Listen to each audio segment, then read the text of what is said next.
Seit 1945 hatte Walter Ulbricht die Geschehnisse in der sowjetischen Besatzungszone und ab 1949 die Entwicklung der neu gegründeten DDR maßgeblich bestimmt. Seit dem Mauerbau 1961 hatte sich das sozialistische System im ostdeutschen Staat gefestigt und ein zeitweiliger wirtschaftlicher Aufschwung beförderte die DDR in den 1960er Jahren an die wirtschaftliche Spitze der Ostblockstaaten.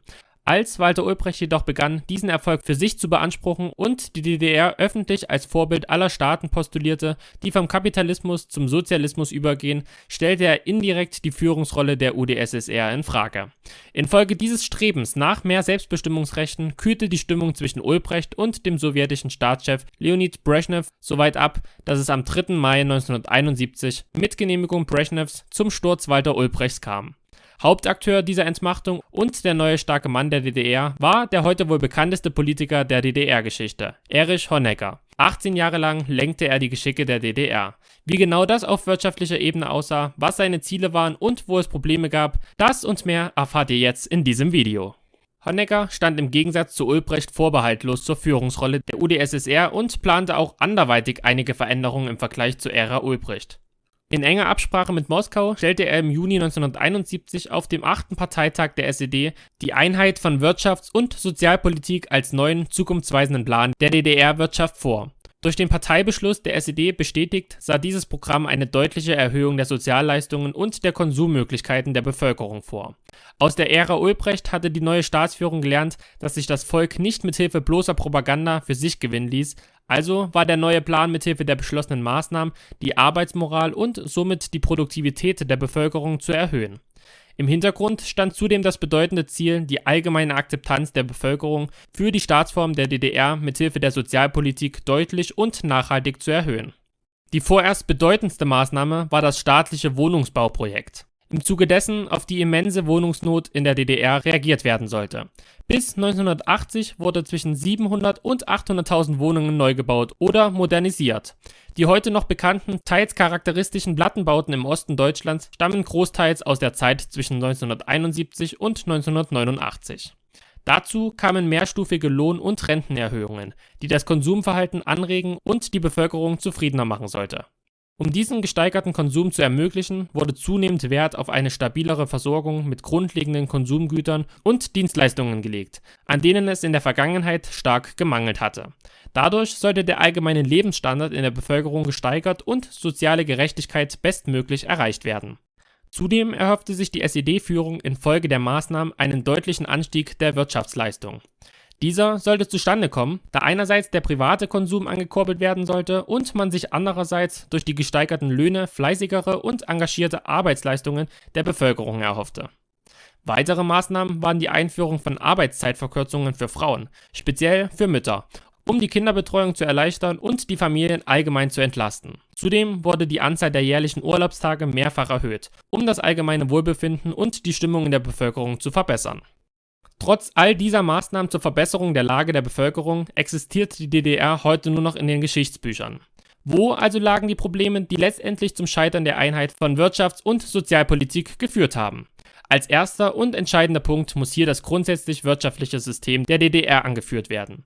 Die in der DDR praktizierte Planwirtschaft nach sowjetischem Vorbild, die auf der Aufstellung eines 5-Jahres-Plans basierte, der nicht flexibel an neue Gegebenheiten und Entwicklungen angepasst werden konnte, ist wirtschaftlich, beispielsweise im Vergleich zur sozialen Marktwirtschaft der BRD, nicht konkurrenzfähig gewesen.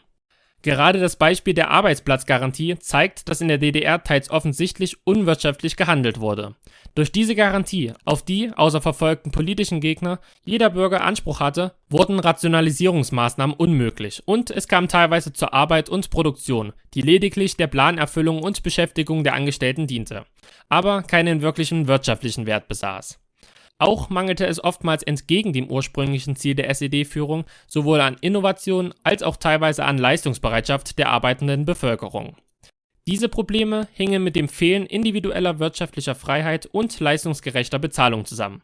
In der Planwirtschaft der DDR gab es weder das eine noch das andere, was den wirtschaftlichen und technologischen Fortschritt des Landes dauerhaft hemmte. Außerdem fehlten Innovationen umso mehr, da die Forschungsgelder in der Ära Honecker drastisch reduziert wurden, um die Sozialleistungen bezahlen zu können. Infolgedessen entwickelte sich die DDR technisch deutlich langsamer weiter als die westeuropäischen Staaten. Zudem wurden neue ökonomische Erkenntnisse aus eben diesen westlichen Staaten, beispielsweise bezüglich des Aufbaus und der Strukturierung von Unternehmen, teilweise aus ideologischen Gründen abgelehnt. Man stellte also die eigene gesellschaftspolitische Ideologie und die materielle Erhöhung des Lebensniveaus der Bevölkerung über wirtschaftliche Konkurrenzfähigkeit und Modernität. Das verstärkte auf Dauer den Rückstand der DDR-Wirtschaft gegenüber dem westlichen Ausland drastisch, wodurch auch das eigentliche Ziel, das Erreichen und Übertreffen des Lebensstandards der Westländer, unmöglich wurde. Zu diesen Rückständen kam die Tatsache, dass Mieten und Grundversorgungsmittel vom Staat dauerhaft subventioniert wurden. Es gab also dauerhafte Kosten für den Staatshaushalt der DDR, um die Mieten und Preise für beispielsweise Grundnahrungsmittel und Kleidung künstlich gering zu halten. Im Zusammenhang mit dem ohnehin schon bestehenden wirtschaftlichen Rückstand und den teils ökonomisch wertlosen Arbeitsverhältnissen waren diese Kosten für den Staat nur durch Schulden bezahlbar. Die Einheit von Wirtschaft und Sozialpolitik war letztendlich nur auf Pump umsetzbar. Als es dann zum Ende der 1970er Jahre zu einem globalen Wirtschaftsabsprung kam, geriet die DDR in eine finanzielle und ökonomische Krise, die unter diesen Umständen nicht mehr zu überwinden war. Im Zuge der beiden Ölkrisen 1973 und besonders 1979 sank die Versorgung der DDR mit Rohöl, weshalb die Produktion von Exportgütern, beispielsweise aus der Chemieindustrie, deutlich zurückging. Die Einnahmen des Staates sanken deutlich. Zudem bestand zuvor schon ein Mangel an international konkurrenzfähigen Exportgütern, da es ja aufgrund des Forschungsrückstandes an technischer Innovation fehlte. Die Gesamtheit dieser Probleme führte bereits 1982 zur Bankrottgefahr der DDR. Lediglich Milliardenkredite der BRD in den Jahren 1983 und 1984, für die die DDR im Gegenzug Grenzabrüstungen zustimmte und Reiseerleichterungen gewährte, retteten sie vorerst vor der Staatspleite. Letztendlich war der wirtschaftliche Zusammenbruch trotzdem nicht zu verhindern. 1989 war die DDR wirtschaftlich praktisch handlungsunfähig. Im Zeitraum von 1970 bis 1989 hatte sich die Staatsverschuldung der DDR im westlichen Ausland verzwanzigfacht. Die SED-Führung reagierte am Ende verzweifelt. Mit gefälschten Bilanzen und inszenierten Staatsbesuchen, für deren mediale Darstellung einzelne Häuserfassaden errichtet wurden, um den Schein der wirtschaftlichen Stabilität zu wahren, belog man die Bürger und sich selbst. Sogar die oberste Führungsriege um Honecker persönlich ließ sich zeitweise über die harte Realität der wirtschaftlichen Ausweglosigkeit hinwegtäuschen. Noch im Sommer 1989 äußerte Honecker voller Überzeugung im Fernsehen den Satz: Sozialismus, so sagt man bei uns immer, in seinem Lauf halten weder Ochs noch Esel auf. Ein Satz, der als Zusammenfassung der wirtschaftlichen Fehleinschätzungen und des ökonomischen Scheiterns der DDR in die Geschichte eingehen sollte. Letztendlich war es zum Zeitpunkt dieser Äußerung Honeckers 1989 das Scheitern der DDR, das nicht mehr aufzuhalten war. Die Diskrepanz zwischen Anspruch und Wirklichkeit in der DDR zeigt sich nicht nur, aber besonders anschaulich an der wirtschaftlichen Entwicklung in der Ära Honeckers.